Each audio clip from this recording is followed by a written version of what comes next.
అందరికీ కూడా స్వాగతం సుస్వాగతం. నేటి 18 days స్టూడెంట్ గీతా కోర్స్ కార్యక్రమానికి వెల్కమ్. మీ అందరికీ కూడా ఓం నమో భగవతే వాసుదేవాయ. ఓం నమో భగవతే వాసుదేవాయ. ఓం నమో భగవతే వాసుదేవాయ. శ్రీమద్ భగవద్గీత యథాతథము గీత 2వ అధ్యాయము గీతాసారము. ఈరోజు భగవంతుణ్ణి కృష్ణుని భగవాన్ అని 2వ శ్లోకంలో సంబోధిస్తున్నారు. అక్కడి నుంచి మనం స్టార్ట్ చేద్దాము. ఓమజ్ఞానతిమిరాంధస్య జ్ఞానాంజనశలాకయా చక్షురున్మిలితం యేన తస్మై శ్రీ గురవే నమః. నమో ఓం విష్ణుపాదాయ కృష్ణ ప్రేష్టాయ భూతలే శ్రీమతే భక్తి స్వరూప దామోదర స్వామినితి నామినే. నమో ఓం విష్ణుపాదాయ కృష్ణ ప్రేష్టాయ భూతలే శ్రీమతే భక్తి వేదాంత స్వామినితి నామినే. నమస్తే సరస్వతీ దేవీ గౌరవాణి ప్రచారిణి నిర్విశేష శూన్యవాది పాశ్చాత్య దేశధారిణి. జయ శ్రీ కృష్ణ చైతన్య ప్రభు నిత్యానంద శ్రీ అద్వైత గదాధర శ్రీవాసది గౌర భక్త వృంద. హరే కృష్ణ కృష్ణ కృష్ణ హరే హరే, హరే రామ రామ రామ హరే హరే. जय बोलो ग्रंथराज श्रीमद भगवद गीता की जय. श्री श्री राधा रमण लाल की जय. జగన్నాథ్ బలదేవ్ సుభద్రా మహారాణి की जय. ముఖ్యంగా ఈ అధ్యాయాన్ని గీతాసారం, మొత్తం 18 అధ్యాయాల యొక్క సారంగా ఈ అధ్యాయాన్ని భావిస్తారు. ఈ అధ్యాయంలో ముఖ్యంగా మనం చర్చించబోయే ఫస్ట్ స్లైడ్ ఏంటంటే శ్రీ భగవాను వాచ. సో ఇక్కడ భగవద్గీత మహాభారత యుద్ధ భూమి మధ్యలో కృష్ణుడు అర్జునుడికి బోధిస్తున్నారు. మొదటి అధ్యాయము మొత్తము అర్జునుడి యొక్క సందేహాలతో నిండి ఉంది, ప్రశ్నలతో నిండి ఉంది. 2వ అధ్యాయము మొదటి శ్లోకము సంజయుడు యొక్క డౌట్, సంజయుడి యొక్క మాటలు, అంటే సంజయుడు ధృతరాష్ట్రుడితో సంబోధన ఉంది అన్నట్టు. 2వ శ్లోకంలో భగవంతుడు అర్జునుడిని సంబోధిస్తూ చెప్తున్నారు, The absolute truth is realized in 3 phases of understanding by the knower of absolute truth, and all of them are identical. Such phases of the absolute truth are expressed as Brahman, Paramatma and Bhagavan. మొదటగా దీంట్లో శ్రీ భగవాన్ వాచ, మరి కృష్ణుడు పలుకుతున్నాడు. ఇక్కడ భగవాన్ వాచ అని వేదవ్యాసుల వారు ఎందుకు రాశారు అంటే, సో దీంట్లో మనకు చెప్తున్నారు, శ్రీమద్ భాగవతంలో భగవంతుడని ఎవరిని అంటారు, భగవంతుని ఏ విధంగా తెలుసుకోవచ్చు అంటే, వదంతి తత్తత్వ విదస్తత్వం యత్ జ్ఞానం అద్వయం బ్రహ్మేతి పరమాత్మేతి భగవాన్ ఇది శబ్దతే. ఎందుకంటే మనము భగవంతుడి ద్వారా, అంటే కృష్ణుడి ద్వారా వింటున్నాము, కానీ ఇక్కడ శ్రీ భగవాను వాచాన్ని ఎందుకు సంబోధించారని అందరికి డౌట్ రావచ్చు. కాబట్టి ఫస్ట్ ఆ యొక్క భగవాను యొక్క నిర్వచనాన్ని తెలుసుకుందాము. భగవంతుడిని 3 దశల్లో మనం తెలుసుకోవచ్చు. 1 బ్రహ్మము, 2 పరమాత్మ, 3 భగవాన్. బ్రహ్మం అంటే భగవంతుడి యొక్క బ్రహ్మ జ్యోతి, 2 పరమాత్మ అంటే ప్రతి ఒక్క హృదయంలో ఉండేటువంటి పరమాత్మ స్వరూపము, 3 కృష్ణ భగవానుడు, భగవంతుడి యొక్క సచ్చిదానంద స్వరూపము భగవాన్. దీనికి మనకు ఆచార్యుడు ఎగ్జాంపుల్ చెప్తున్నారు. భగవంతుని ఎలా అర్థం చేసుకోవచ్చు అంటే, సూర్యుడు ఎగ్జాంపుల్ చెప్తున్నారు. సూర్యకాంతి, సూర్య బింబము, సూర్య మండలం, ఈ 3తో పోలుస్తా ఉన్నారు. అంతేకాకుండా భగవంతుడి యొక్క నిర్వచనాన్ని విష్ణు పురాణము 6.5.47లో వేదవ్యాసుల వారి తండ్రి అయినటువంటి పరాశర ముని చెప్తున్నారు, ఐశ్వర్యస్య సమగ్రస్య వీర్యస్య యశస శ్రీయః జ్ఞాన వైరాగ్య యోశైవ శన్నా భగ ఇతింగన. అంటే భగవంతుడు ఎవరైతే 6 రకాలైనటువంటి ఐశ్వర్యాలు కలిగి ఉంటారో వారిని భగవంతుడు అంటారు అని చెప్పడం జరుగుతుంది. ఎవరు వాళ్ళు? సర్వ సంపదలు, సర్వశక్తి, సర్వ యశస్సు, సర్వ సౌందర్యము, సర్వ జ్ఞానము, సర్వ వైరాగ్యము, ఈ 6 రకాలటువంటి సంపదలు ఏకకాలంలో ఎవరైతే కలిగి ఉంటారో వారిని భగవంతుడు అని అంటారు. అటువంటి భగవంతుడు అర్జునునికి అంటున్నాడు, ఏ అర్జున, నువ్వు చాలా ఉన్నతమైనటువంటి స్థితిలో ఉన్నవాడు అనుకున్నాము. నువ్వు పండితుల్లాగా మాట్లాడుతూ నీ లోపల ఈ దేహ సంబంధ విషయాలనే కల్మషాలు ఎక్కడి నుంచి వచ్చాయి? జీవిత విలువలు అంటే ఉన్నతమైనటువంటి విలువలు తెలిసిన వాడికి ఇటువంటి చాలా లోయర్ లెవెల్ మాటలు మాట్లాడడం తగవు, ఇవి నీకు అపకీర్తిని కలిగిస్తాయని చెప్పేసి భగవంతుడు అర్జునుడికి చెప్పడం జరిగింది. ఇక్కడ భగవంతుడు అనేది మనకు ఫస్ట్ క్లియర్ అవ్వాలి. ఎవరు? వేదవ్యాసుల వారి తండ్రి గారు నిర్వచనం ఇచ్చారు, వేదవ్యాసుల వారు భాగవతంలో ఇచ్చారు, తర్వాత బ్రహ్మ సంహితలో బ్రహ్మగౌర చెప్తున్నారు, ఈశ్వర పరమ కృష్ణ సచ్చిదానంద విగ్రహ అనాదిరాదిర్ గోవింద సర్వకారణ కారణం. ఈశ్వర పరమకృష్ణ, కృష్ణుడే ఈశ్వరుడు అంటే అందరి యొక్క కంట్రోలర్. అతను ఎటువంటి వాడు? సచ్చిదానంద స్వరూపుడు. చాలా మంది నిరాకారం అంటారు, కాదు, బ్రహ్మ కూడా డిక్లేర్ చేస్తున్నాడు. మరి భగవంతుడి పొజిషన్ ఏంది? అనాదిరాదిర్ గోవింద, ఆ గోవిందుడే అన్నిటికీ సర్వకారణ కారణభూతుడు అని మనకు చెప్పడం జరిగింది. సో కాబట్టి ఇక్కడ నెక్స్ట్ దాంట్లో అర్జునుడు మొత్తం ఫస్ట్ చాప్టర్, సెకండ్ చాప్టర్ లో కూడా అర్జునుడు కృష్ణుడితో ఒక ఫ్రెండ్ లాగా డిస్కస్ చేస్తా ఉన్నాడు, కానీ ఆయనకు సొల్యూషన్ దొరకట్లేదు. కాబట్టి అర్జునుడు ఏం చేస్తాడు? Why Arjuna accepted Krishna as spiritual master. కృష్ణుడిని చూడండి, ఈ ఫోటోలో ఎంత చక్కగా చూపిస్తున్నారు. అర్జునుడు రథం మీద నుంచి దిగి కృష్ణుడికి శరణాగతి పొంది, కృష్ణ, నేను నిన్ను గురువుగా స్వీకరిస్తున్నాను, నేను నీకు శరణాగత శిష్యుని దయచేసి నా లోపల ఉన్నటువంటి ఈ సందేహాలనే దోషాన్ని, లోపం అనే దోషాలను, ఏంటి అవి? దేని గురించి దోషాలు? నా ధర్మము, ఇప్పుడు నేను చేయవలసినటువంటి ధర్మము. మహాభారత యుద్ధంలోకి వచ్చి ఆయన ధర్మం ఏంటి? యుద్ధం చేయాలి. సపోజ్ మీరు అందరు స్టూడెంట్స్, మీరు ఎగ్జామ్ హాల్కి వెళ్ళి ఎగ్జామ్ రాయాలన్నా వద్దా? లేకుంటే ఎగ్జామినేషన్ హాల్కి వెళ్ళి గేట్ దగ్గరికి వెళ్ళి నేను లోపలికి వెళ్ళాలా వద్దా? లోపల చూస్తే చాలా మంది ఉన్నారు. సపోజ్ 1,00,000 మంది ఎగ్జామ్ రాస్తున్నట్టు తెలుసు, మన సెంటర్లో ఒక 2,000 మంది ఉన్నారు.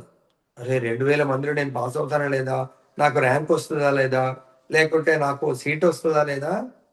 అక్కడ మన ధర్మం ఏంటి? మనం ప్రిపేర్ అయ్యాము, ఎగ్జామ్ రాయాలి. ఇక్కడ నా ధర్మ విషయంలో నేను మోహం చెంది శాంతిని కోల్పోయాను. కాబట్టి నాకు ఉత్తమమైనటువంటి అంటే నా డిసిషన్, ఉత్తమమైనటువంటి నిశ్చయంగా ఏది ఉత్తమమో నాకు మీరు దయచేసి వివరించండి. నేను ఇప్పుడు నీకు శిష్యుడను, శరణాగతుడను. సో ప్రతి ఒక్కరికి ఈ విధంగా ఆధ్యాత్మిక ఆచారుడు. అర్జునుడికి స్వయం కృష్ణుడే ఫ్రెండ్ కాబట్టి కృష్ణుడిని ఫ్రెండ్ గా చూడకుండా ఒక గురువులాగా స్వీకరించాడు. ఎందుకు గురువు అవసరం అంటే ప్రతి ఒక్కరి జీవిత లక్ష్యాలను సాధించడానికి. మనం చూసినట్టయితే ప్రతి ఒక్కరికి విద్య నేర్చుకోవడానికి గురువులు కావాలి. కాకపోతే అకాడమిక్స్ లో ఎంతో మంది గురువులను మనం మార్చి ఉన్నాం. ప్రైమరీ స్కూల్లో ఉండొచ్చు, హై స్కూల్లో ఉండొచ్చు, ఇంటర్, డిగ్రీ, ఇలా ఎంతో మంది. కానీ ఆధ్యాత్మికంగా మనకు ఎన్నో శాంతి, అశాంతి, ఇది శాంతి కావాలంటే మనము ఇది ఆత్మకు సంబంధించింది, మనసుకు సంబంధించింది. మరి ఈ శాంతికి సూత్రము చెప్పేవారు ఆధ్యాత్మిక ఆచార్యుడు, ప్రామాణికమైనటువంటి ఆధ్యాత్మిక ఆచార్యుడు మనకు శాస్త్ర ప్రకారము మనకు గైడ్ లైన్స్ ఇవ్వగలుగుతారు. టైం టు టైం మనం ఏం చేయాలి, ఏం చేయకూడదు మనకు శాస్త్రాలు కూడా చెప్తున్నాయి. ఏమని? మనకు ఒక ఆధ్యాత్మికంగా చాలా ఎక్స్పర్ట్, చాలా ఉన్నత స్థితిలో ఉన్నటువంటి గురువు గారిని దరిచేరి మనము ఆయన నిర్దేశకత్వంలో మనం సలహాలను తీసుకొని మన జీవితాన్ని ముందుకు సాగించాలి. ఎందుకంటే ఇక్కడ చూడండి, మన జీవితంలో కూడా కోరకుండానే ఎన్నో కష్టాలు వస్తాయి, దుఃఖాలు వస్తాయి, బాధలు వస్తాయి. వాటన్నింటినీ ఎలా అధిగమించాలి అనేది మనకు అకాడమిక్స్ లో మనకు 10th క్లాస్, ఇంటర్, డిగ్రీ ఈ లెక్చరర్స్ చెప్పలేరు. అవి ఎందుకు వచ్చాయి, వాటిని ఎలా మనం అధిగమించాలనేది ఆధ్యాత్మిక గురువులు మాత్రమే మనకు చెప్పగలుగుతారు. సో ఇక్కడ మన విధి నిర్వహణలో అంటే మన జీవిత గమ్యస్థానం భగవంతుని తెలుసుకొని భగవంతుని చేరుకోవటం. మరి అది మనం మామూలుగా ఎవరంటే వాళ్ళకు ఆ విషయాలు తెలియదు. మనం ఈ మానవ జీవితంలో ఎన్నో ఒడిదొడుకుల్ని, కష్టాలను మనం ఎదుర్కొంటూ ఉంటాం. ఆ కష్టాలకు, ఆ సమస్యలకు పరిష్కారాన్ని అర్జునుడికి వచ్చిన కష్టాలకు ఫోటో చూడండి. కృష్ణుడి ముందు చేతులు జోడించి, స్వామి నేను ఈ యొక్క కష్టాన్ని ఎలా దాటాలి? ఈ మహాభారత యుద్ధంలో సముద్రంలా కనబడుతుంది సైన్యం, దీన్ని ఎలా నేను దాటాలి? నాకు దయచేసి వివరించండి, నాకు నిర్దేశకత్వాన్ని ఇవ్వండి అని అర్జునుడు ఈ యొక్క సమస్యకు పరిష్కారాన్ని ఇవ్వండి అని పరమ గురువు అయినటువంటి శ్రీకృష్ణ భగవానుని అడుగుతున్నాడు. కాబట్టి ఇక్కడ మనకు ఆచార్యులు ఏం చెప్తారంటే, భగవద్గీత విజ్ఞానానికి శ్రీకృష్ణ భగవానుడు ఆది గురువు, అర్జునుడు ఆయన తొలి శిష్యుడు అవ్వడం జరిగింది. ఇక్కడ మరి మనకు స్టూడెంట్స్ కు ఏ విధంగా ఉపయోగపడుతుందంటే, ఈ దేహానికి సంబంధించినటువంటి జ్ఞానము, దేహ పోషణ కొరకు మనకు భౌతికమైనటువంటి గురువులు అవసరం. కానీ ఈ దేహంలో మనమనే ఆత్మ, ఇప్పుడు నెక్స్ట్ శ్లోకాల్లో తెలుసుకుంటాము ఆత్మస్థితి అనేది. మరి ఆత్మ యొక్క జ్ఞానాన్ని ప్రసాదించేది ఆధ్యాత్మిక గురువు. అంటే ఆత్మ జ్ఞానములో ఎక్స్పర్ట్, ఆయన ఆరితేరినటువంటి గురువు గారిని మనం ఆశ్రయించాలి. ఈ విధంగా అర్జునుడు ఏ విధంగా ఆశ్రయించాడో మనం కూడా ఆయనను ఆశ్రయించి ఒక శిష్యుడిగా స్వీకరించమని మనం వేడుకోవాలి.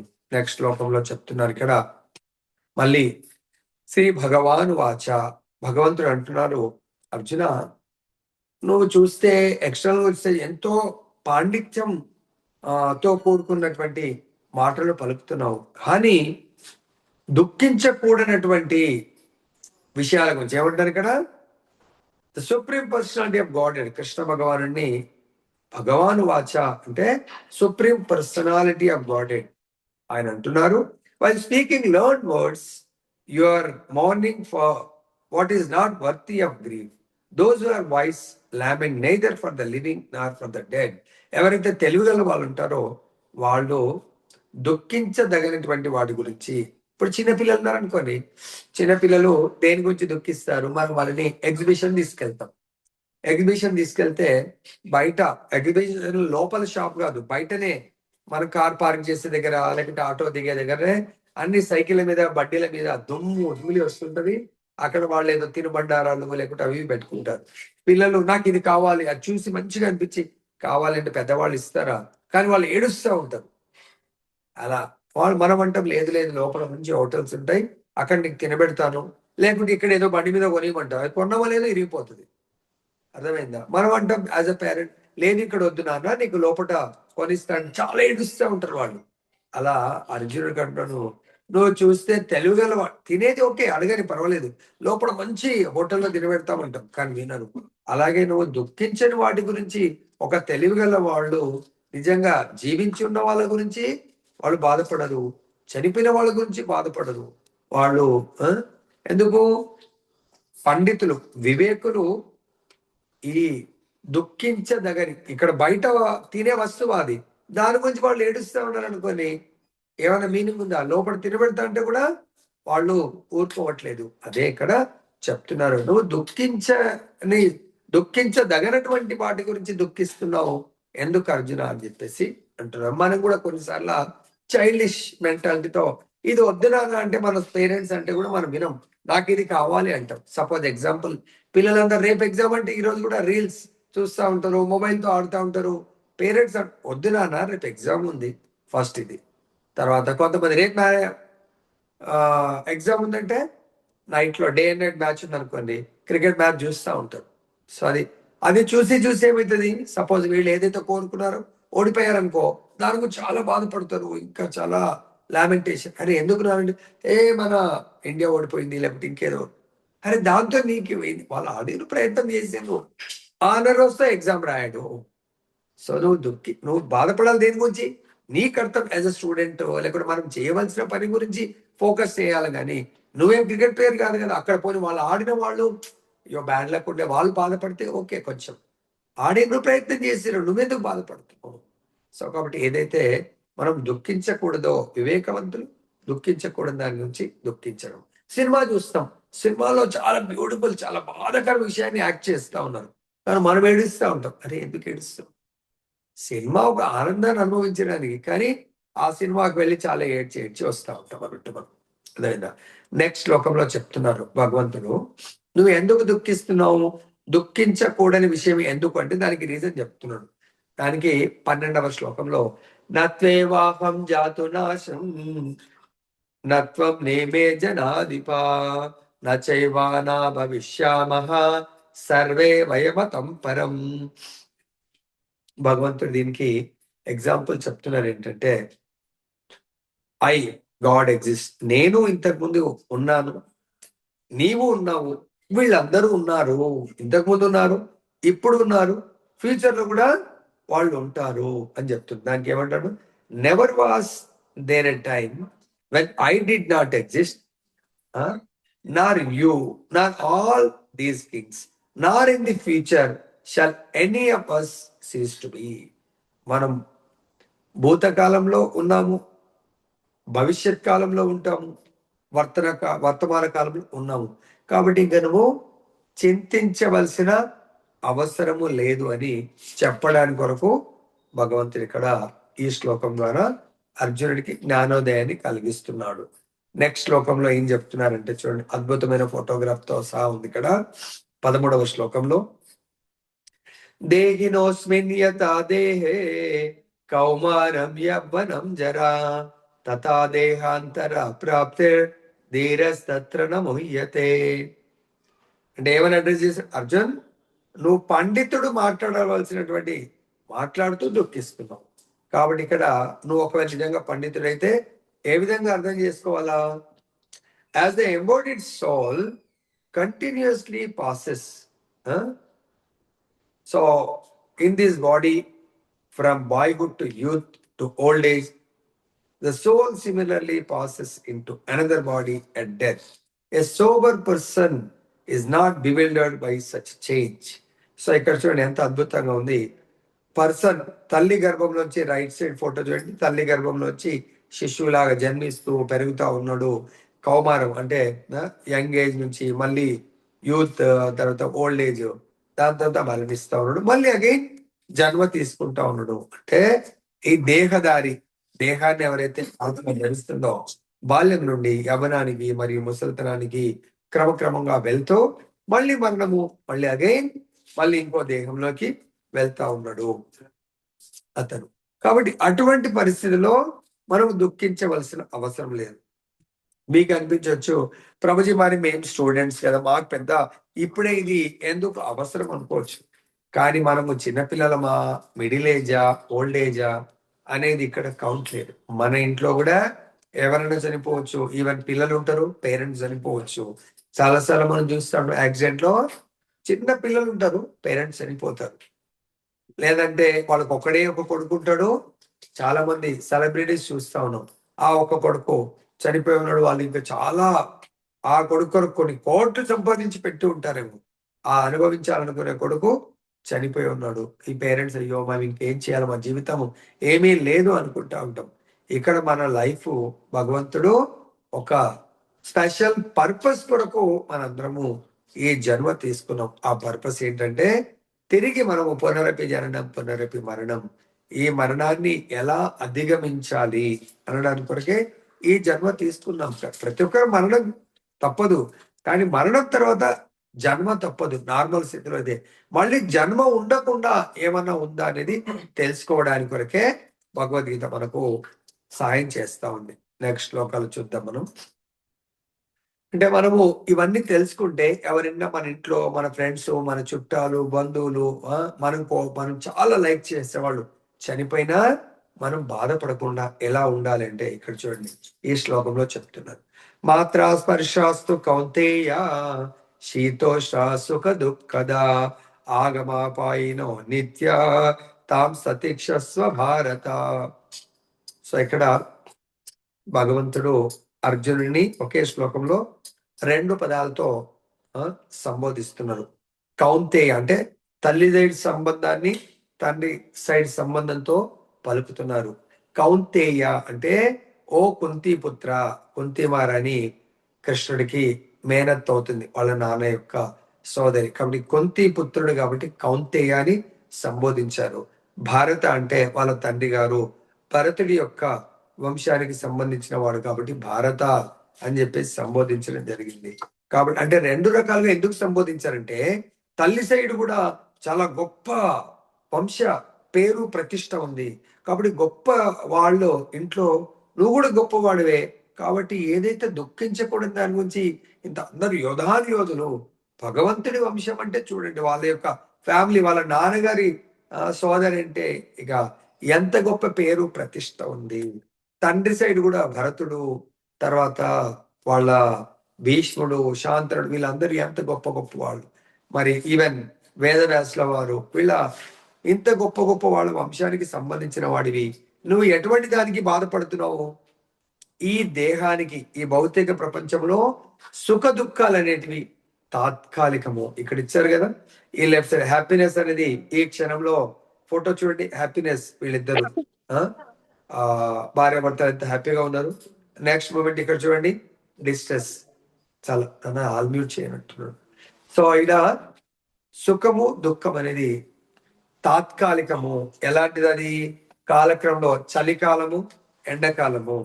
చలికాలం ఎలా 3 నెలలు ఉంటుంది, 4 months చలికాలం ఉంటుంది. తర్వాత చలికాలం తర్వాత ఇప్పుడు ఏం నడుస్తుంది వింటర్ సీజన్, దాని తర్వాత సమ్మర్ 4 months, దాని తర్వాత రైనీ సీజన్. ఇవన్నీ కూడా ఋతువులు మారినప్పుడు ఆటోమేటిక్ గా వస్తాయి. అదే విధంగా రాత్రి ఇప్పుడు నైట్ ఉంది, మనం వద్దన్నా కూడా డే మార్నింగ్ వస్తుంది. అదే విధంగా ఈ ఇంద్రియాలకు ఈ మనకు దుఃఖాలు బాధలు అనేవి వస్తుంటాయి, వెళ్ళిపోతా ఉంటాయి. దాని కొరకు మనము టెన్షన్ తీసుకోకూడదు. దీనికి ఇంకా ఎగ్జాంపుల్ ఏం చెప్తున్నానంటే ఎవరైతే భక్తులు ఉంటారో ఈ చలికాలం చాలా చలిగా ఉంటది, అయినా వాళ్ళ నిత్య నియమం ప్రకారం పొద్దున బ్రహ్మముహూర్తంలో లేచి వాళ్ళు జనవరి ఫిబ్రవరి చాలా పీక్ స్టేజ్ లో ఉంటది, అయినా వాళ్ళు తెల్లవారుజామున లేచి స్నానం చేస్తూ ఉంటారు. వాళ్ళ నిత్య నియమం అది. అదే విధంగా మాతాజీలను చూసినట్టయితే ఎండాకాలం మే ఏప్రిల్ మేలో జూన్ లో చాలా ఎండలు ఉంటాయి, కానీ వాళ్ళ నిత్య నియమం ఏంటి? ఫ్యామిలీ కొరకు వంట చేయడం. ఇప్పుడైతే గ్యాస్ సిలిండర్స్ దాంట్లో పెద్ద వేడి ఏమి అంత ఉండదు, కానీ పూర్వకాలం కట్టెలు ప్రతి ఇంట్లో కట్టెల పొయ్యి ద్వారా వండేవాళ్ళు. అప్పుడు వంటశాలు ఎంత వేడి ఉంటది, అయినా దానికి కూడా వాళ్ళు ప్రభావితులు కారు. అదే విధంగా నువ్వు క్షత్రియుడివి, క్షత్రియుడు అన్నప్పుడు క్షత్రియ ధర్మము యుద్ధం చేయడము, ప్రజలు ఆపదలో ఉన్నప్పుడు అధర్మము పెళ్ళికి పీకినప్పుడు ఎదుటి వారు అధర్మ పరులు తన రాజ్యంపైకి దండెత్తడానికి వచ్చినప్పుడు తప్పకుండా ఆయన తన ఎదుటి వాళ్ళు తన వాళ్ళ పరాయి వాళ్ళని చూడకుండా తప్పకుండా యుద్ధము చేసి తన ప్రజలను రక్షించాలి అని ఇక్కడ బోధిస్తున్నారు. నెక్స్ట్ ఈ శ్లోకంలో సైన్స్ ఆఫ్ సోల్, ఆత్మ జ్ఞానాన్ని భగవంతుడు బోధిస్తా ఉన్నాడు. సైన్స్ ఆఫ్ సోల్ అదేంటది? అవినాశితు తద్విద్యేన సర్వమిదం తతం వినాశం అవ్యయస్య నా కశ్చిత్ కర్తుం అర్హసి. దీంట్లో భగవంతుడు ఏం చెప్తుంటే ఆత్మ ఈ శరీరం అంతా వ్యాపించి ఉంటుంది, అది నాశనము లేనిది. ఇప్పుడు ఆత్మ జ్ఞానాన్ని బోధిస్తున్నాడు, నాశనము లేనటువంటిది కాబట్టి అది అవినాశి అయిన ఆత్మను ఎవ్వడు కూడా నశింపజేయ సమర్థుడు కాడు. ఎందుకు? ఆత్మ యొక్క సైజు కూడా ఇక్కడ బోధించడం జరిగింది. దేంట్లో చెప్పారు ఆత్మ యొక్క సైజ్ అంటే? శ్వేతాశ్వతర ఉపనిషత్తులు 5.9 ప్రకారం ఏంటంటే బాలాగ్రశత భాగస్య శతధా కల్పితస్య చ భాగో జీవస విజ్ఞేయః స చానంత్యాయ కల్పతే.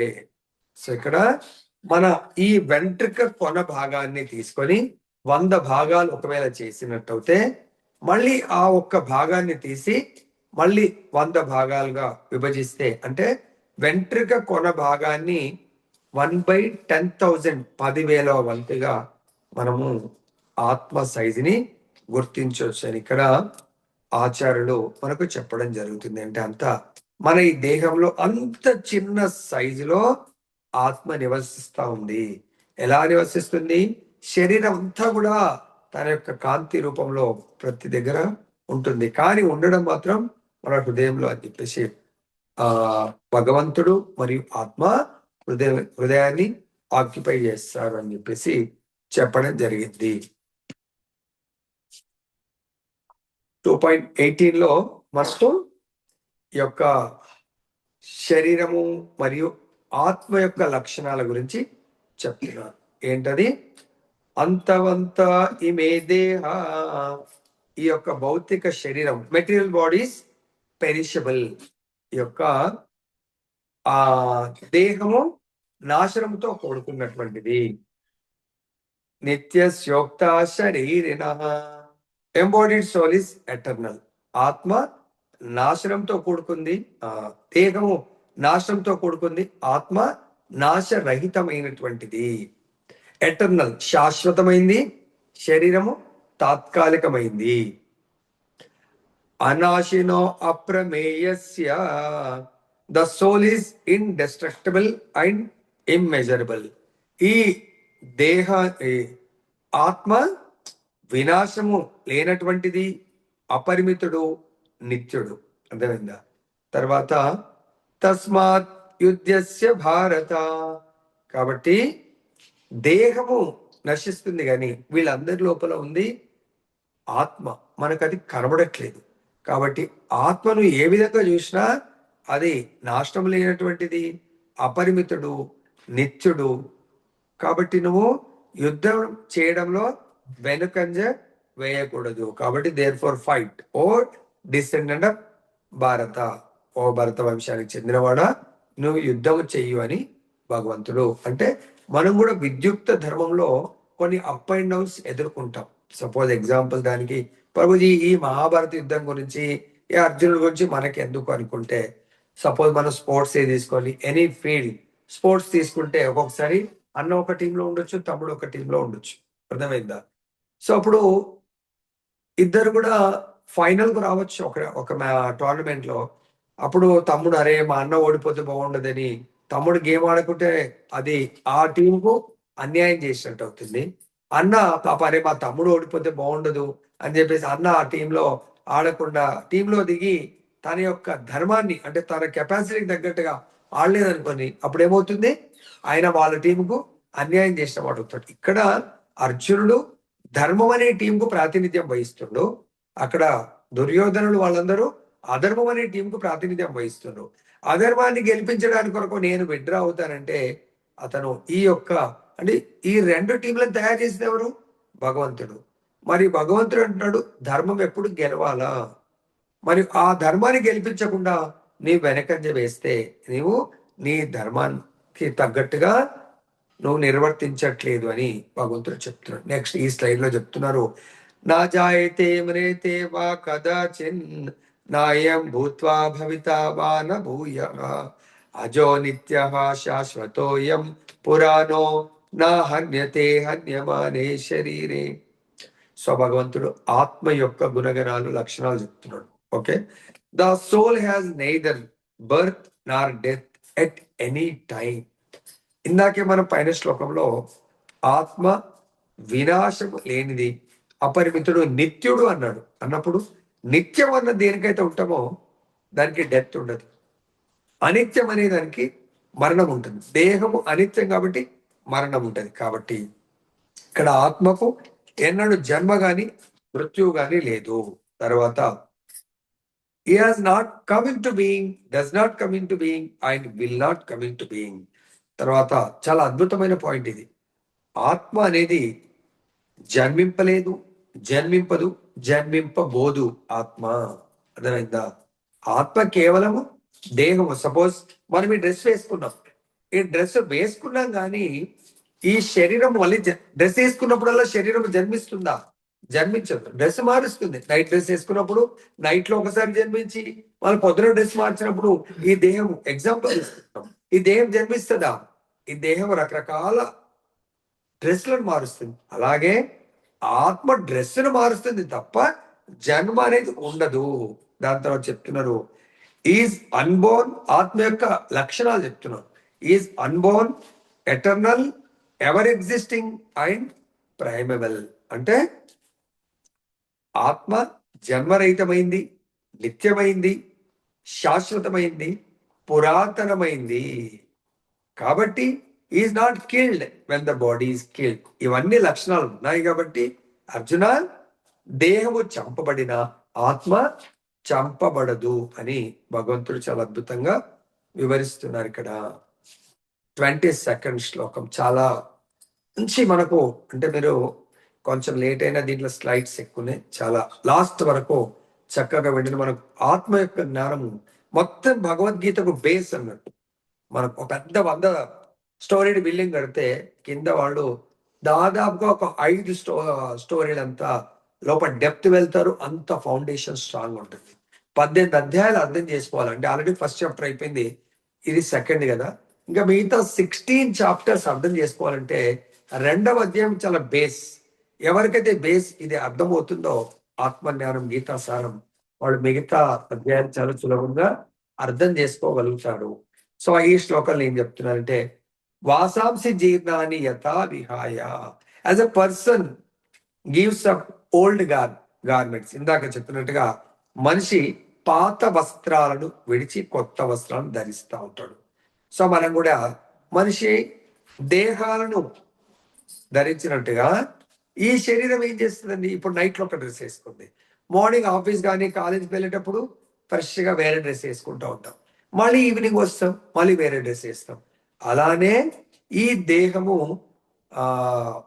డ్రెస్సులు మార్చినట్టుగా ఆత్మ ఎన్నో శరీరాలను మారుస్తుంది. ఏ విధంగా? అవి ఎప్పుడు మారుస్తుంది? అవి ఓల్డ్ ఏజ్ అయిపోయి ఇంకా పనికిరాదు అనుకున్నప్పుడు ఆ పనికిరాని దాన్ని మారుస్తుంది. నవాని గ్రహణాతి నరో పరాని and accepts new garments. Old age రాగానే దాంట్లోంచి వెళ్ళిపోయి కొత్తది. మనకు కూడా ఇప్పుడు బర్త్డేస్ ఎవరి ఉందనుకోండి, ఎన్ని డ్రెస్సులు ఉన్నా లేదు నేను బర్త్డే కొత్తది వేసుకోవాలి అని కొత్త డ్రెస్ వాళ్ళు వేసుకున్నట్టుగా ఓల్డ్ ఏజ్ అయిపోగానే ఇంకా దాంట్లో ఆ ఓల్డ్ ఏజ్ శరీరంతో ఎంజాయ్ చేయలేదు. The soul similarly gives up old and useless bodies and attains new bodies. కాబట్టి ఈ విధంగా కొత్త శరీరాలను స్వీకరిస్తుంది. మరి ఇక్కడ ఏంటి, ఎలా స్వీకరిస్తుంది కొత్త గార్మెంట్స్ అనేది? మనం కూడా కొత్త డ్రెస్ కొనుక్కోవాలంటే మన పాకెట్లో ఎంత డబ్బు ఉంటే అటువంటి డ్రెస్ ని అక్కడ వెళ్ళి మాల్లో వెళ్ళి సెలెక్ట్ చేసుకుంటా ఉంటాం. ఈ రేంజ్ లో చూపించినట్టు పాప ఆ రేంజ్ లో చూపిస్తాడు, మనం సెలెక్ట్ చేసుకుంటాం. కొత్త దేహం రావడానికి కొరకు ఇక్కడ భగవంతుడు చాలా అద్భుతంగా వివరించారు. ఏంటది? Krishna is the witnessing the bird and Arjuna is the eating bird. Although they are friends, one is still the master and the other is a servant.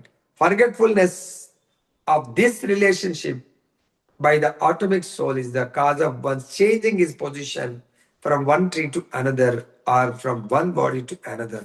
So చాలా అద్భుతంగా చెప్తారు ఇక్కడ. ఫలాలు భుజిస్తున్నటువంటి బర్డ్ వచ్చి మనము, అంటే జీవాత్మలము.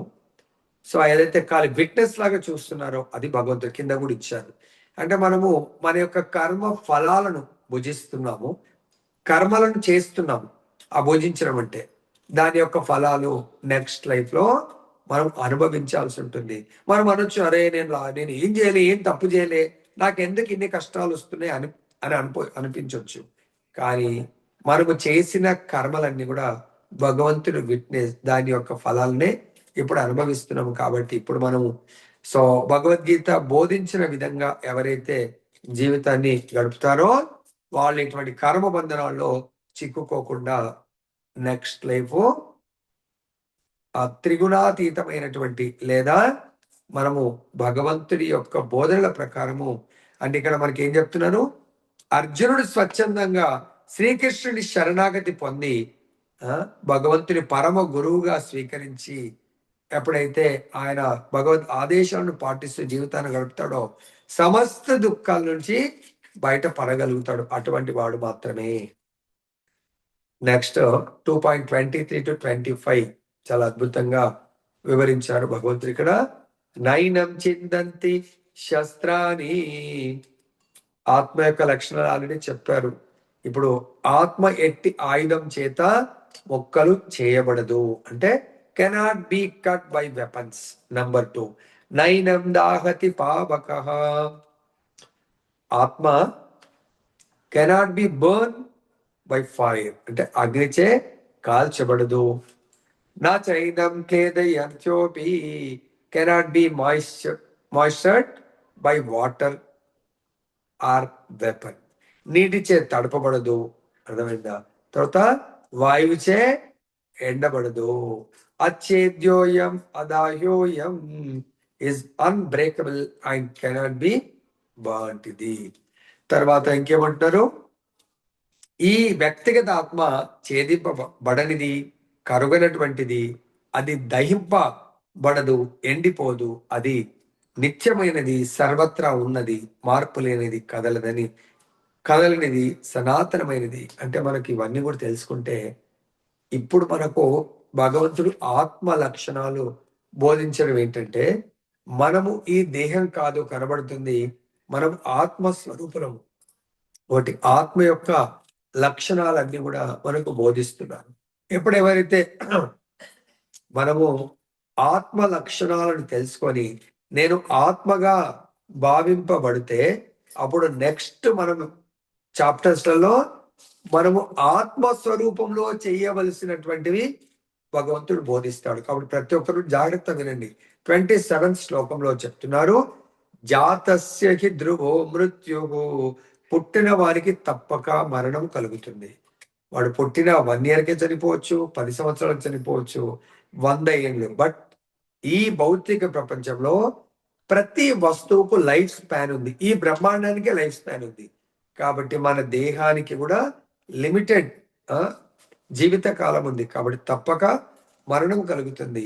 మరియు మరణించిన వాడు తిరిగి తప్పక జన్మిస్తాడు. One who is born is sure to die. After death, one is sure to take birth again. Both are unavoidable. Therefore, in doing your duty, you should not lament. కాబట్టి నువ్వు నీ విధి నిర్వహణలో వీళ్ళందరూ అయ్యో చనిపోతారేమో అని బాధపడకూడదు. నీ వయసే ఎట్లయితే మరి ప్రభుజీ ఇది 5,000 సంవత్సరాల కింద కదా అంటే మనం ఇటువంటి ఇది మనకి ఎక్కడ ఎక్స్పీరియన్స్ అవుతుందంటే మనలో ఎవరికన్నా సపోజ్ మిలిటరీలో కానీ నేవీలో కానీ ఎయిర్ ఫోర్స్ లో కానీ చాలా గొప్ప పోస్ట్ వచ్చింది, అక్కడ పొరుగు దేశంతో మనకు వార్ వచ్చింది, అప్పుడు రాలేదు, హాయిగా 10 ఏళ్ళు జాబ్ వచ్చింది, మంచి హాయిగా మనం ఎంజాయ్ చేసాం. కానీ 11వ సంవత్సరం వార్ వచ్చింది, అమ్మో నేను యుద్ధం చేయలేను అంటే అది నీ విద్యుక్త ధర్మానికి విరుద్ధము. ఎందుకు? నీకు అక్కడ డ్యూటీ ఇచ్చినప్పుడే చెప్పారు. అంటే క్షత్రియుడిగా జన్మించినప్పుడే నువ్వు లాస్ట్ లైఫ్ లో కోరుకున్నప్పుడే తెలుసు నువ్వు క్షత్రియుడి యొక్క ధర్మము.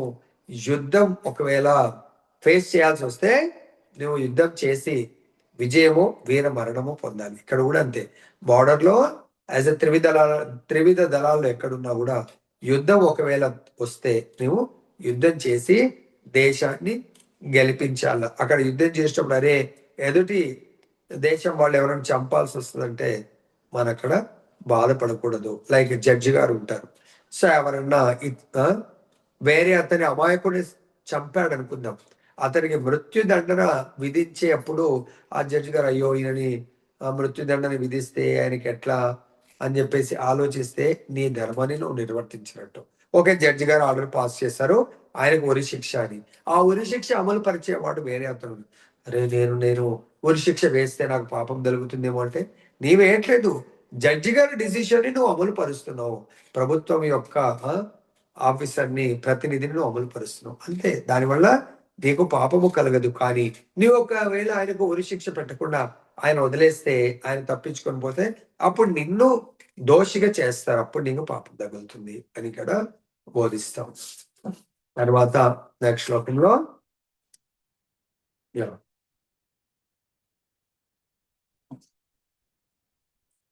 32 శ్లోకంలో చెప్తున్నారు, ఓ Partha, happy are the kshatriyas to whom such fighting opportunities come unsought, opening for them the doors of the heavenly planets. So ఇది చాలా అద్భుతం. ఎవరైతే క్షత్రియ ధర్మాన్ని, క్షత్రియ వర్ణంలో జన్మిస్తారో వాళ్లకు పుట్టినప్పుడే స్వర్గ ద్వారాలు ఓపెన్ అవుతాయంట. ఎందుకు? వాళ్ళు ఒకవేళ ధర్మ యుద్ధంలో యుద్ధం చేస్తూ మరణిస్తే, ఎంతో తపస్సు చేస్తే కూడా స్వర్గం వెళ్ళరు. కానీ క్షత్రియులకు ఎప్పుడు కూడా స్వర్గ ద్వారాలు ఓపెన్ అయి ఉంటాయట. ఎందుకు?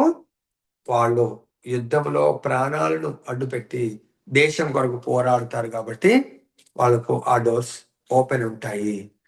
సో ఇది వాళ్ళు తప్పకుండా వాళ్ళ ధర్మాన్ని పాటించవలసిందే. ఇక్కడ ఇంకా చెప్తున్నాం, if he should conquer his enemies he would enjoy the kingdom. ఒకవేళ వాళ్ళు యుద్ధంలో విజయం, శత్రువులను సంహరించి వాళ్ళు గెలిస్తే విజయాన్ని అనుభవించవచ్చు. లేదు అనుకుంటే, if he should die in the battle he would be elevated to the heavenly planets whose doors were wide open to him. Fighting would be for his benefit in either case. ఒకవేళ ఈ యుద్ధం జరిగితే గెలిస్తే ఇక్కడ ఆయన భోగాలను అనుభవిస్తాడు, రాజ్యాన్ని అనుభవిస్తాడు. ఒకవేళ ఓడిపోవడం అంటే చనిపోవడం అంటే ఆత్మ చనిపోదు కదా, ఆత్మ స్వర్గలోకంలో భోగాలను అనుభవిస్తుంది. Either case it is good for the person. Arjuna, నీకు అది మంచి జరుగుతుంది అని చెప్పడం జరుగుతూ ఉంది. దీంట్లో చెప్తున్నారు.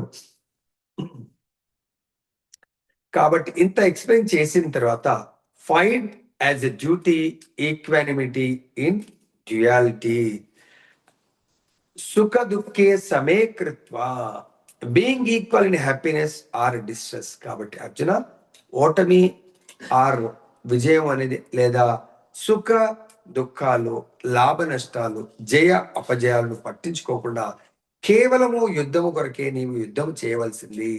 ఆ రకంగా చేయడం వల్ల నీకెన్నడూ పాపము తగలదు, పాపము రాదు అని కృష్ణుడు బోధిస్తున్నాడు. మరి ప్రభుజీ మనకి ఇది ఎట్లా అంటే, మనం కూడా ఇందాక చెప్పాను కదా, మనం యాజ్ ఏ విద్యుక్త ధర్మం, స్టూడెంట్స్ ఉన్నారు, స్టూడెంట్ విద్యుక్త ధర్మం, అకాడమిక్స్ నేను, మనము మన ధర్మం అంటే తల్లిదండ్రులు మనల్ని చదివిపిస్తున్నారు.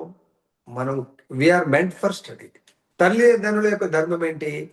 మనము భగవంతుడు ఇచ్చినటువంటి బిడ్డలను భగవత్ ప్రీత్యర్థం, భగవత్ సేవలో భాగంగా వాళ్ళని పోషిస్తూ, వారిని భగవత్ సేవలో నియుక్తం చేస్తూ, వాళ్ళు కూడా ఈరోజు నేటి స్టూడెంట్సే రేపటి నేటి పౌరులు, నేటి బాలులు రేపటి పౌరులు, దేశానికి ఉపయోగపడేటువంటి దేశభక్తులు, భగవద్భక్తులుగా మార్చే బాధ్యత తల్లిదండ్రులది.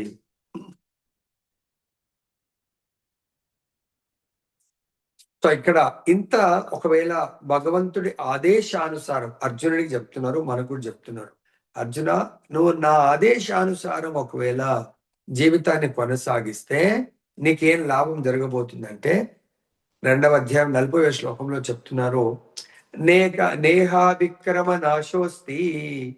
అంటే ఇన్ దిస్ నేహా విక్రమ నాశోస్తి అంటే ఈ యొక్క కార్యంలో, in this endeavour there is no loss or diminution, no destruction or disease. ప్రత్యవాయోన విద్యతే. నీవి యొక్క ప్రయత్నంలో నష్టం గాని తక్కువ కావడం గాని లేదు. ఈ మార్గంలో స్వల్పమప్యస్య ధర్మస్య త్రాయతే మహతో భయాత్. Even a little advancement on this path can protect one from the most dangerous type of fear. అంటే మనం భయంకరమైనటువంటి విపత్తు నుండి భగవంతుడు కొంచెం భగవత్ సేవ చేస్తే అటువంటి వాళ్ళని నేను రక్షిస్తాను అని భగవంతుడు మనందరికీ మాటిస్తున్నాడు. అంటే ఎవరికి? ఎవరైతే ఈ భక్తిమయ జీవితంలో ఇక ముందు అంటే ఇవన్నీ కూడా మనం ఆత్మ, భగవంతుడు పరమాత్మ, భగవంతుడు చెప్పిన విధంగా నడుచుకోవడమే మన ధర్మంగా, అంటే నేను ఆత్మ ధర్మము, అలా మనం కన్విన్స్ అయ్యి నెక్స్ట్ శ్లోకం నుంచి ఏం చేయాలో మనకు చెప్తా ఉన్నారు. ఏంటది? 2.41 to 46 చాలా అద్భుతమైనటువంటి శ్లోకాలు మనకు దీంట్లో వివరిస్తా ఉన్నారు. వ్యవసాయాత్మిక బుద్ధి ఏకేహ కురునందన.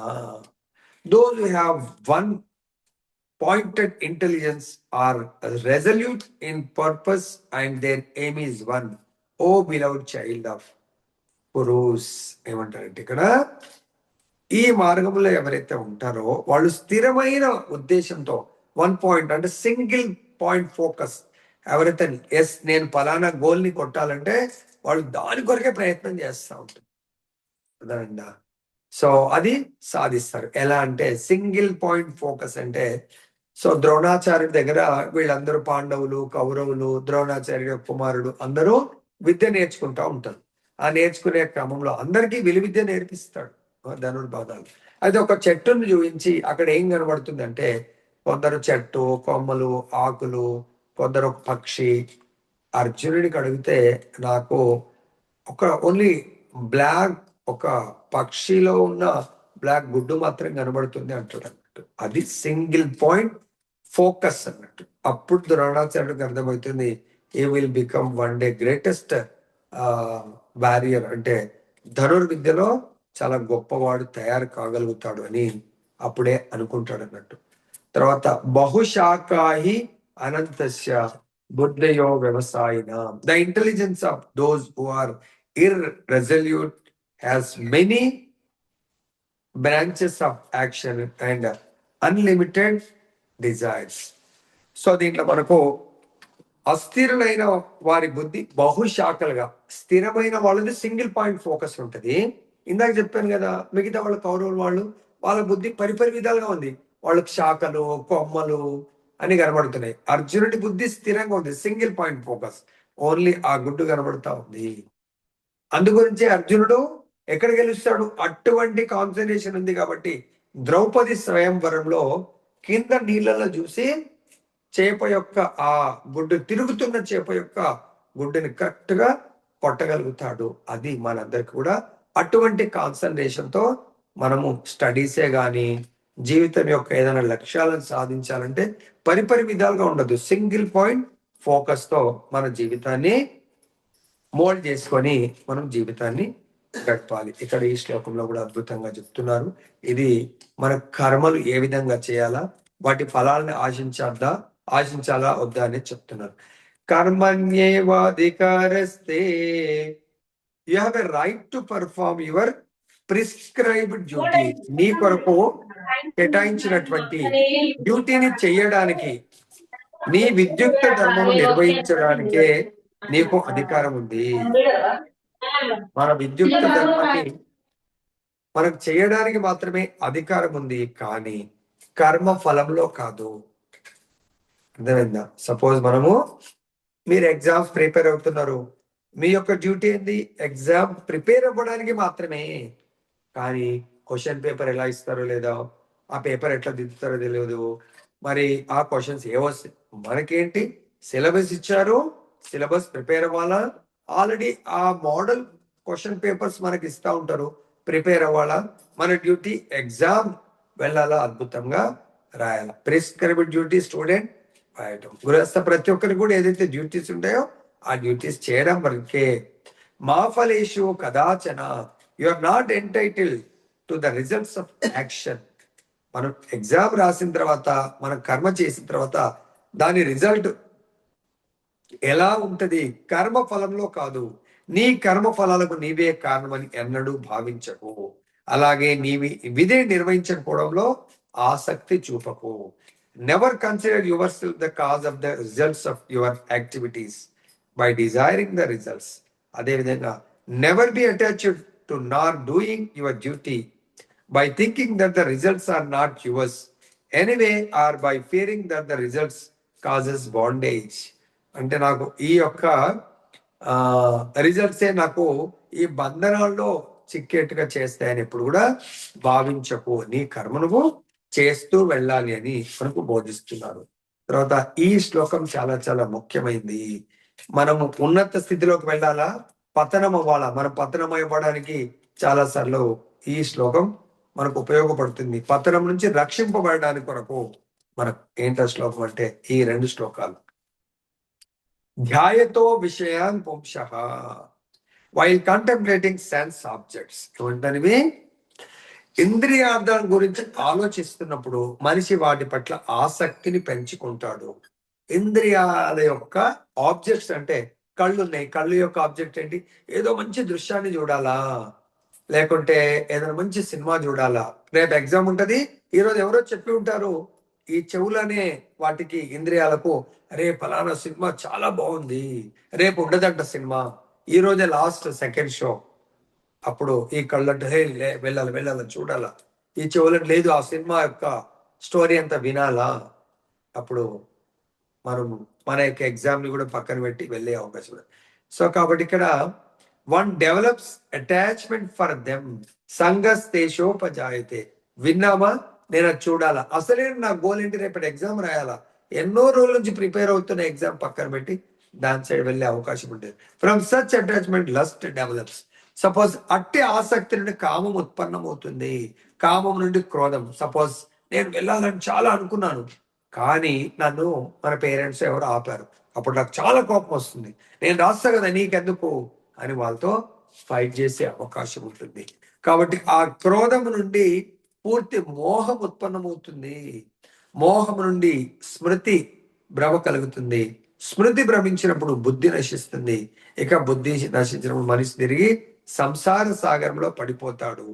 సో ఇక్కడ మన బుద్ధి నశించినప్పుడు అప్పుడు ఆ సందర్భం మనం ఏం చేస్తున్నాము, ఎవరితో ఫైట్ చేస్తున్నాము, ఏం జరుగుతుందో కూడా మనం ఆలోచించాము. అందుకొచ్చే క్రోధము, కోపము, కోపంలో ఎటువంటి డిసిషన్ తీసుకుంటామో తెలియదు. కాబట్టి కోపానికి కారణము మనకి ఇవన్నీ ఈ టెక్నిక్ తెలుసుకోవాలి.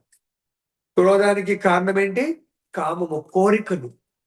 కావాలా, బలంగా ఉంటుంది, అది కావాలా కావాలని. అది తీరినప్పుడు ఇవాళ రేపు చూస్తున్నాం, ఎంతో మంది సూసైడ్ చేస్తున్నారు, మర్డర్లు చేస్తున్నారు. ఎంతో మంది చాలా దేశంలో ఘోరాలు జరిగిపోతా ఉన్నాయి. వాళ్ళ కోరికలు తీరినప్పుడు చాలా మైనర్ పిల్లలు కూడా ఎన్నో డేంజరస్ వాళ్ళు పనులు చేస్తూ ఉన్నారు. కాబట్టి ఇదంతా కూడా ఈ జ్ఞానము లోపించడం వల్ల ఇక్కడ యాంగర్, డెలిజన్, లో ఆఫ్ మెమరీ, లో of intelligence, grow material consciousness అంటే భౌతికమైనటువంటి చైతన్యం పెంచుకోవడం. దానివల్ల birth, death, disease and old age, మళ్ళీ అటువంటి చక్రంలో మనం పడిపోయే అవకాశం ఉంటుంది. మరి ఈ స్థితి నుంచి బయటపడాలంటే మనం వన్ షుడ్ బికమ్ స్థిత ప్రజ్ఞాస్. స్థిత ప్రజ్ఞుడు అంటే ఎవరు? ఆయన డే నైట్ ఎలాంటి కర్మలు చేస్తాడు చూద్దాం. స్థిత ప్రజ్ఞుడు ఎవరు, ఆయన కర్మలు ఎలా ఉంటాయి. ఓకే, స్థిత ప్రజ్ఞుడు యానిషా సర్వభూతానా.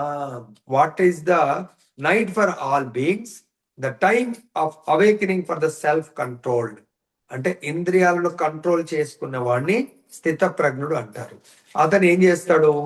ఎవరైతే what is the night for all beings, the time of awakening for the self control. So చాలా మంది పొద్దున 6 వరకు పడుకుంటా ఉంటారు, కానీ సెల్ఫ్ కంట్రోల్ పర్సన్ ఏం చేస్తాడు? పొద్దున 3 గంటలకు ఆయన లేచి తన యొక్క ఆధ్యాత్మిక కార్యక్రమ సాధన చేస్తూ ఉంటాడు. The time of awakening for all beings is night for the introspective sage అంటే స్థిత ప్రజ్ఞ. ఇప్పుడు అందరూ ప్రెసెంట్ ఏజ్ లో ఏం చేస్తున్నారు? రాత్రంతా డ్యూటీ చేస్తున్నారు. కానీ స్థిత ప్రజ్ఞుడు ఏం చేస్తాడు? ఆయన 9-10 o'clock మ్యాక్సిమం పడుకుంటాడు. కానీ వేరే వాళ్ళు 12-1 గంట వరకు 2 గంటల వరకు పని చేస్తారు. రివర్స్. అర్థమైందా? నార్మల్ వాడు మేల్కొండాల్సిన సమయంలో పడుకుంటాడు, నైట్ డ్యూటీ చేస్తారు, డే అంతా పడుకుంటారు కదా. స్థితప్రజ్ఞుడు డే మేల్కుంటాడు, నైట్ లో అర్లీగా పడుకుంటాడు, అర్లీగా మేల్కుంటాడు. తర్వాత నెక్స్ట్, ఏ స్థితప్రజ్ఞ ఇస్ అన్ఎజిటేటెడ్ బై డిజైర్స్. ఆయన స్థితప్రజ్ఞుడు సర్వదా నింపబడుతున్నాడు. ఎట్లయితే సముద్రము నదులతో పోలిస్తారు. సో నదులన్నీ కూడా ఎట్ లాస్ట్ కొండల్లో పుట్టి ఎక్కడ కలుస్తాయి? సముద్రంలో కలుస్తాయి. సో సముద్రంలో ఎంత వాటర్ వచ్చినా, ఈవెన్ వర్షాకాలము విపరీతమైన వాటర్ వచ్చినా సముద్రము ఎటువంటి అల్లకల్లోలకు గురి కాదు, ఎటువంటి ఒడిదొడుకులకు కానీ, ఎటువంటి పొంగటము అలా. అదే చెరువులు, నదులు అయితే చాలా పొంగి ప్రవహిస్తున్నాయి అంటారు. కానీ సముద్రం, the ocean is always still ఆల్తో it is being filled with many reverse that enter it. Similarly, the Sthita Prajna remains peaceful and undisturbed by the incessant flow of desires, but one who strives to satisfy such desires is not. So స్థిత ప్రజ్ఞుడు ఎలా అయితే సముద్రంలోకి ఎంతో ప్రవాహంతో కూడుకున్నటువంటి నీటి వచ్చిన సముద్రం ప్రశాంతంగా ఉంటుంది, అలానే స్థిత ప్రజ్ఞుడు ఎంతో కోరికలనే ప్రవాహం వచ్చినా వాటితో ఎటువంటి ప్రభావితుడు కాడు, శాంతిగా ఉంటాడు. వాడు ఎవ్వరి మాటల వల్ల గాని దేనితో కూడా వాటితో ప్రభావితుడు కాడు. అతని శాంతికి ఎటువంటి భంగము కలగదు అని ఇక్కడ బోధిస్తా ఉన్నాడు. లాస్ట్ శ్లోకంలో ఏం చెప్తున్నారంటే, లాస్ట్ స్లైడ్ లో,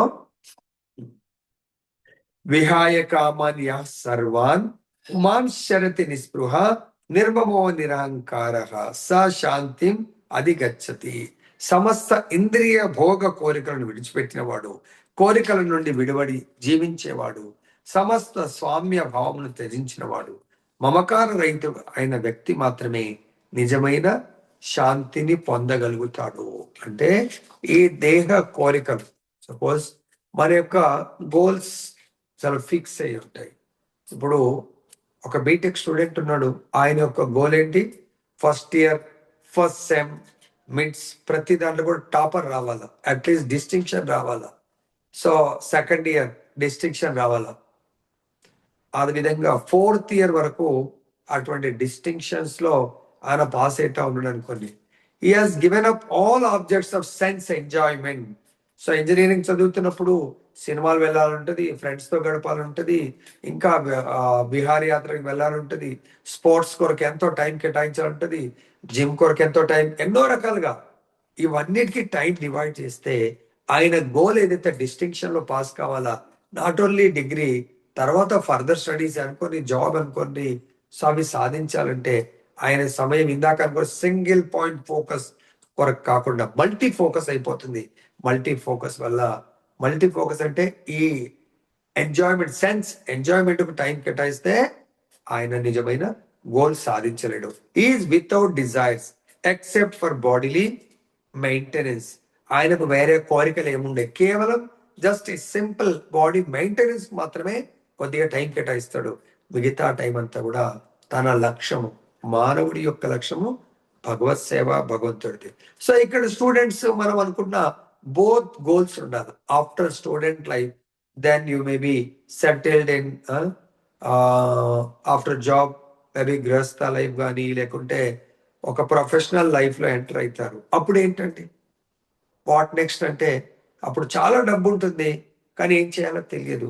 కాబట్టి మన సమయాన్ని ప్యారలల్ గా ఒక హ్యూమన్ బీయింగ్ కు భగవంతుడు ఇచ్చిన రెండు పార్ట్స్, కళ్ళు రెండు అవసరము, రెండు ఉండాల, చెవులు రెండు అవసరము, రెండు ఉండాల, రెండు కాళ్ళు ఉండాల. ఇది ఏ ఒక్క డెఫిషిట్ అయినా హ్యాండిక్యాప్డ్ అంటారు, అర్థమైంది. అదే విధంగా మన లైఫ్ కూడా రెండు కావాలా. Material path, spiritual path. Material path ని స్పిరిచువల్ గోల్స్ సాధించడానికి ఉపయోగిస్తే we are the successful person. He has given up all sense positiveness, is devoid of false ego, false identity such as body. So false identity, real identity is soul. Such a person alone can attain real peace. అలా ఎవరైతే తనను తాను భావిస్తూ, yes I'm not, so we should recognise, realise ourselves as real identity soul. So till now we are thinking we are body, that is false identity. ఎవరైతే ఆ real identity స్థితికి వస్తారో they will attain real peace with this shloka. So we are going to end. Hare Krishna. గ్రంథరాజ్ శ్రీమద్ భగవద్గీత కి జై. హరే కృష్ణ హరే కృష్ణ కృష్ణ కృష్ణ హరే హరే, హరే రామ రామ రామ హరే హరే.